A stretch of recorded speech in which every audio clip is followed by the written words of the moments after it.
Today on Podcasting the Game, we're going to be talking about how to make your actual play podcasts actually understandable and accessible to the audience and not filled with references that people are never going to understand.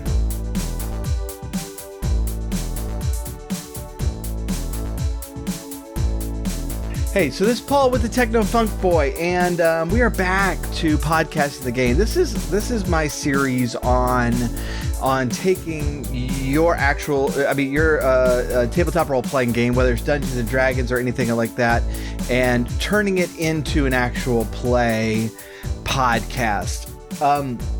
So I had a few weeks there where I was just not able to make videos just because of craziness in my life with some other projects, but that is done. So try to get back to this, and it was good timing because during this time period that I wasn't uploading as much, I listened to an actual play podcast, and it was one that was running a printed campaign. It was Dungeons and Dragons, and I snagged it specifically because I was interested in the campaign that they were running. It was one that I really had wanted to play, but it didn't look like I was going to be able to ever, and so I kind of wanted to listen to an actual play podcast of it, get the gist of it. And as soon as I turned it on,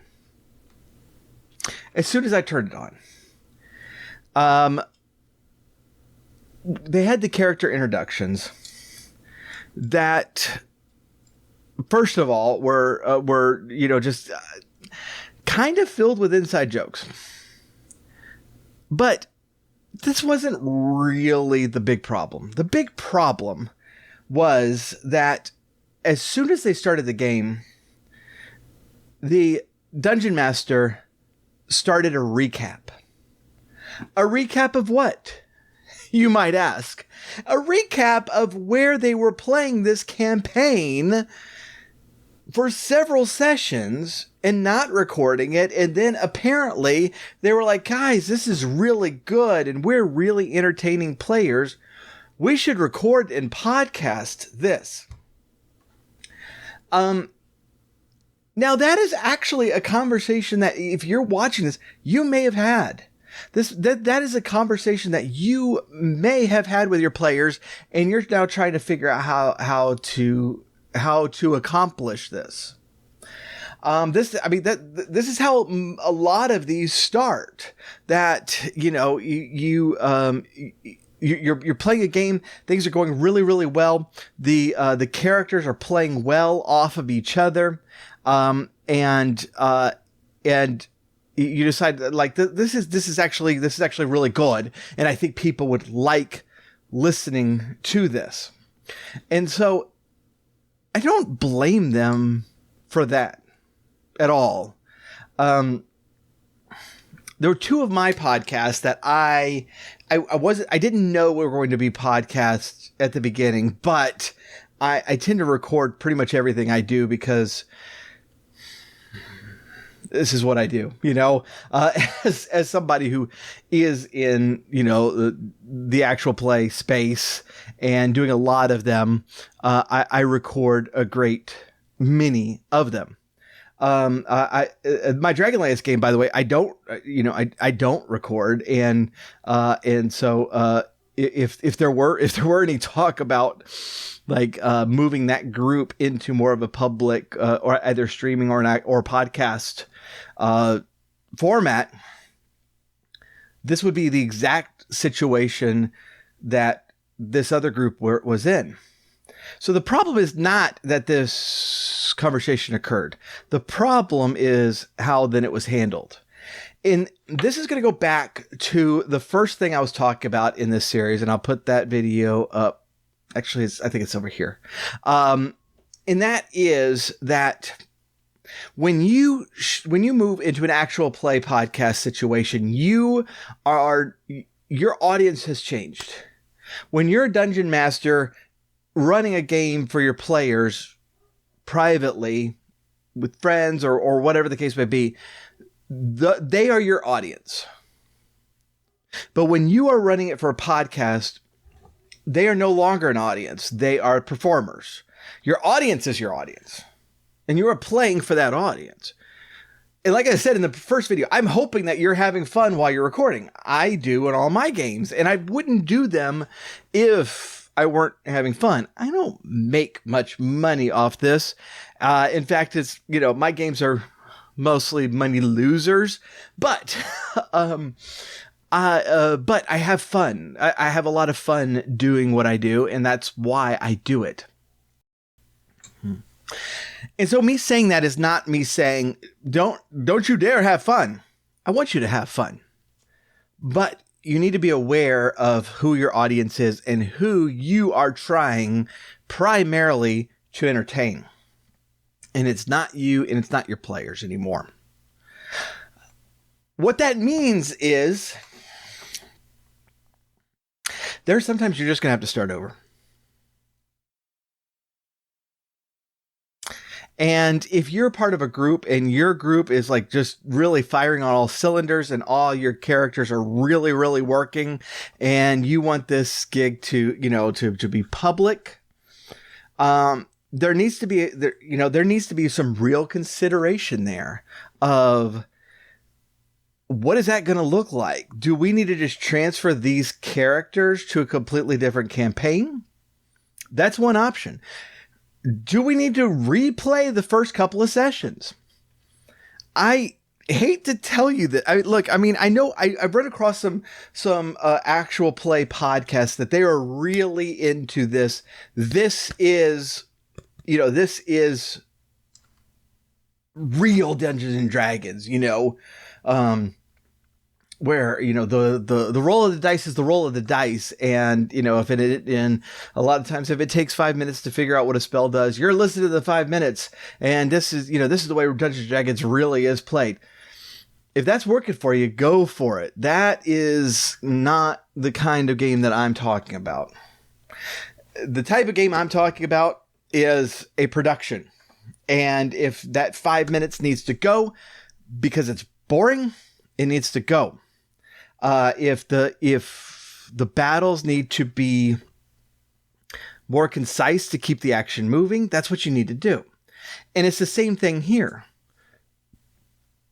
In both both Dice and Drury and in my Star Wars campaign, we replayed sessions because something went wrong.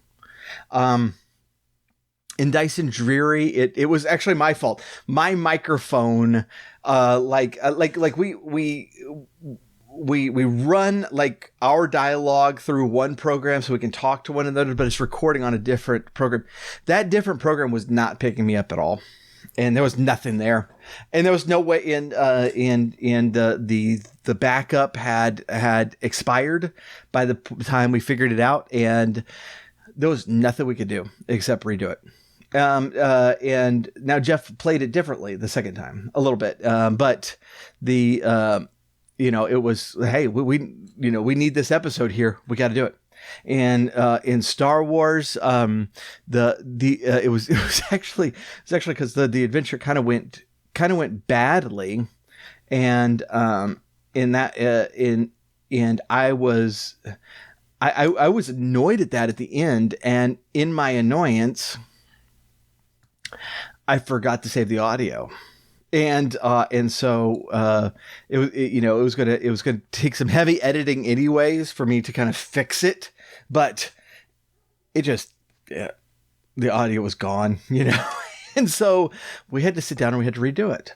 And that's very, very, very rare, but in certain cases it needs to happen, and if like you run a couple of adventures and you decide, look, we want to make this a podcast, and those couple of sessions are critical, you might need to redo it.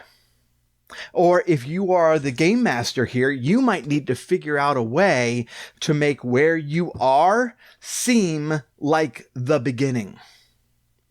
And that's also very, very possible.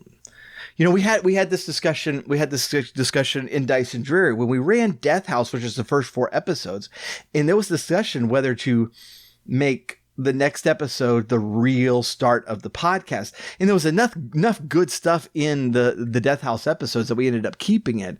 But it would have been that kind of approach then to take where we were and make it seem like the beginning, with character introductions and why we're there and all of that good jazz. Or can it be done reasonably, in like a separate overdub? All right. So I have an upcoming project where I did this. And it'll be out soon. I'll tell you all about it when it comes out. But the opening was very weak, very weak. And so in post, I condensed it, and then I overdubbed an introduction that told the important parts in a very, very short amount of time that got us into the adventure. It was basically all the important parts and just got it pushed out. I do this also a lot in Order of Podcasters, because when I'm trying to explain a scene and there's like some back and forth, it sometimes gets really long, and I might want to condense it a lot, and I'll re-record that section to make it very, concise, to the point, in the tone that I'm looking for in that sort of thing. I think I mentioned, just going to a completely different adventure if needs be. These are all options. The one option that should not be on the table is, so previously, this character went to this house, and this character went to this house, and this character went to this place, and then you went to a dungeon, and then you faced this person in the dungeon, you figured this part out, and all of this jazz, and you figured out that this cult was in the thing with a thing, and now you're on the mission thing, and you got this secret amulet, and all this. All of this stuff was in the first episode. I deleted that podcast so quickly, it wasn't even funny. There's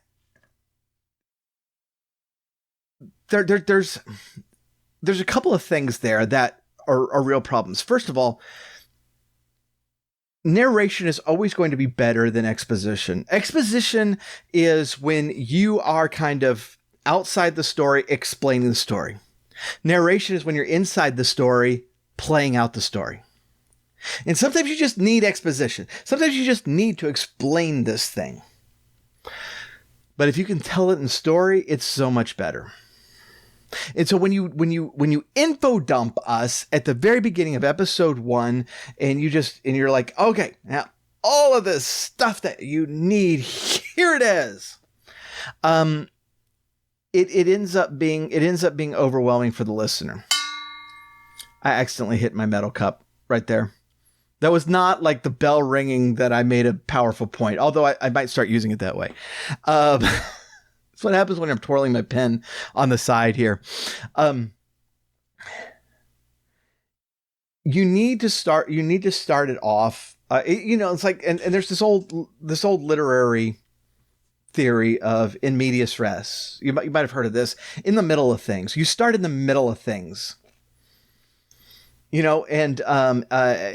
start in action, in other words. It's like, can I get something across about the plot and this character in the middle of dialogue, battle, something like that, something to grab attention, rather than with the info dump that, our eyes start glazing over, because it really is a case where you're like, okay, why do I care? Because I'm not invested in this world. I don't know what's going on.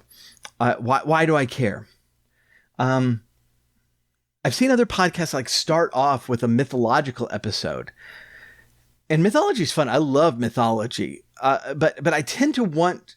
It's like, I like these little episodes that might have like, hey, look, if you want more information on this world, here's something. If not, you can just skip this episode. But when you're starting off with this, you have to ask yourself the question. It's like, why does the audience care? Why does the audience care how this world was created? Why does the audience care what the origin of this problem is?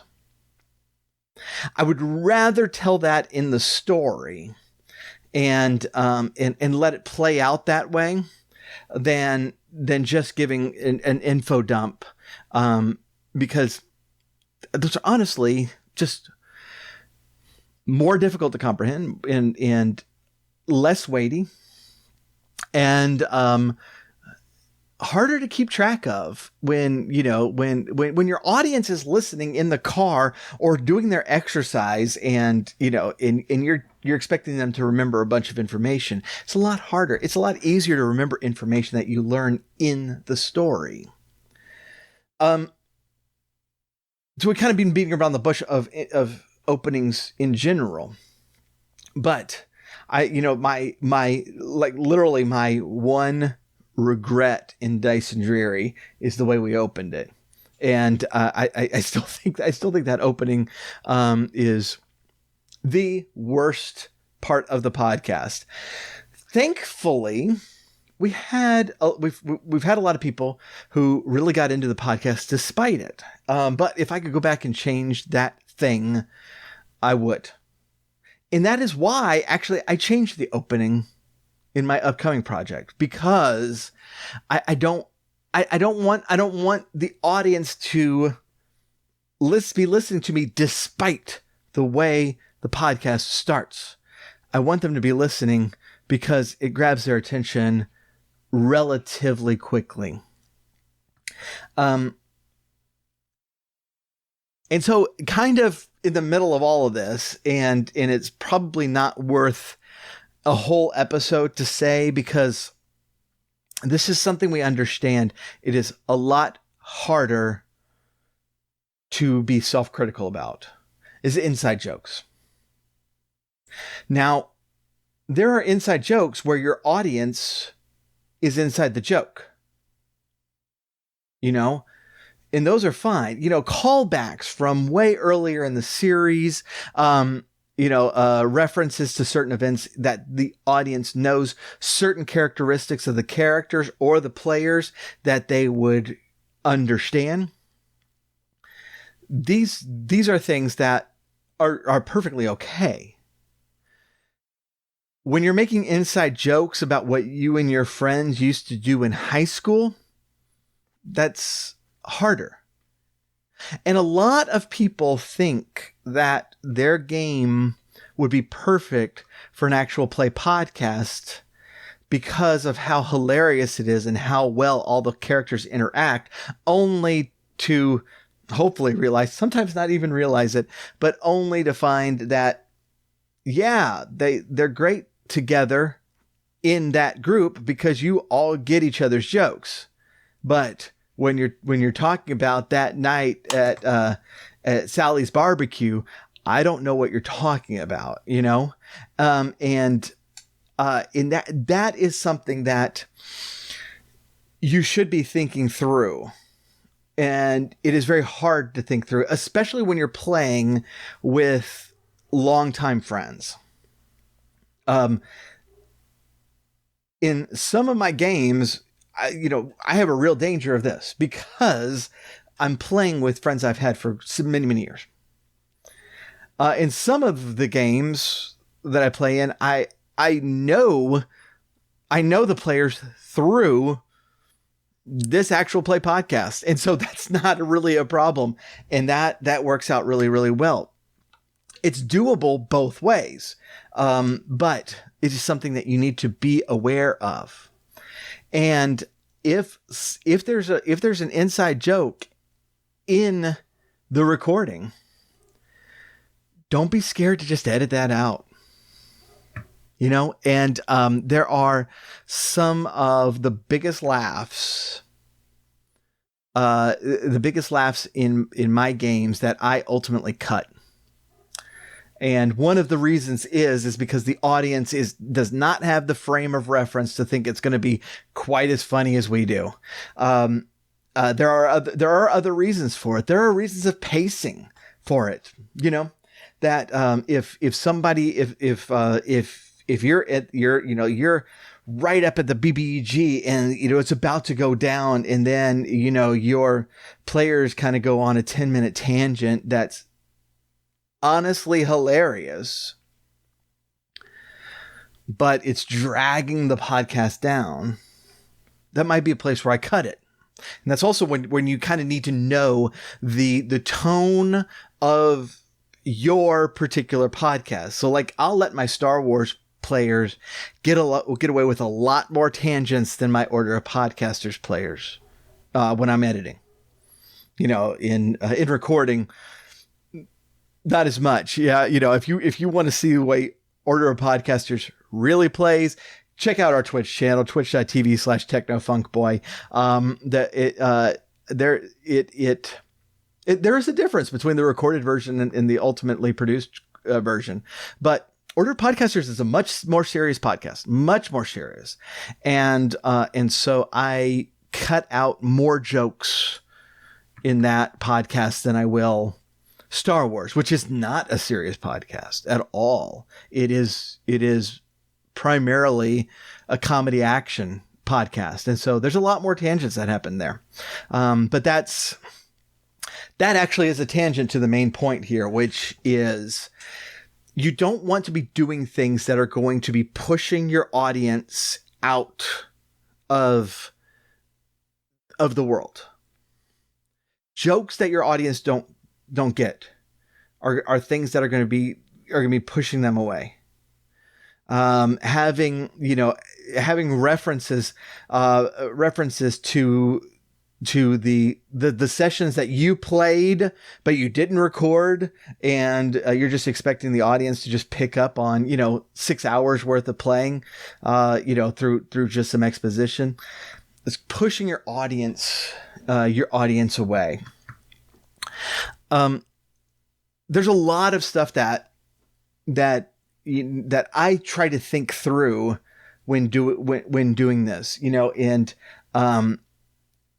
your NPCs, having Game of Thrones numbers of NPCs in a game where the audience is constantly like, wait, I'm sorry, who is that? Who is that?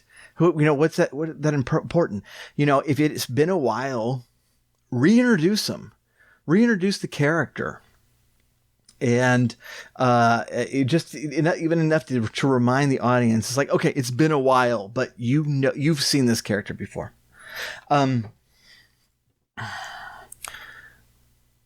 These these are I want to say simple things. They are simple things. They're sometimes hard to execute, and they're sometimes hard to recognize, especially when you've got a group of people and it's firing on all cylinders, and you've already started a campaign that you're really excited about, and you want to keep going with that, and you want other people to hear it, and you think that there's going to go well. It is hard to make the call to say, I can't make where we are the opening. We've got to pull back to this point and do it over again. And as a game master, you might change it up to keep them on their toes so it doesn't become boring for them. It's like both of those times that I've re-recorded sessions, they weren't the same. They were very different. And the way things played out.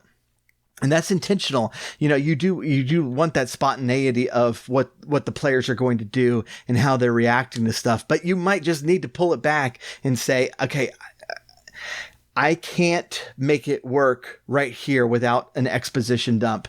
And I'm not going to do that to the audience. We need to pull back so that we can explain in narration if we're going to do this.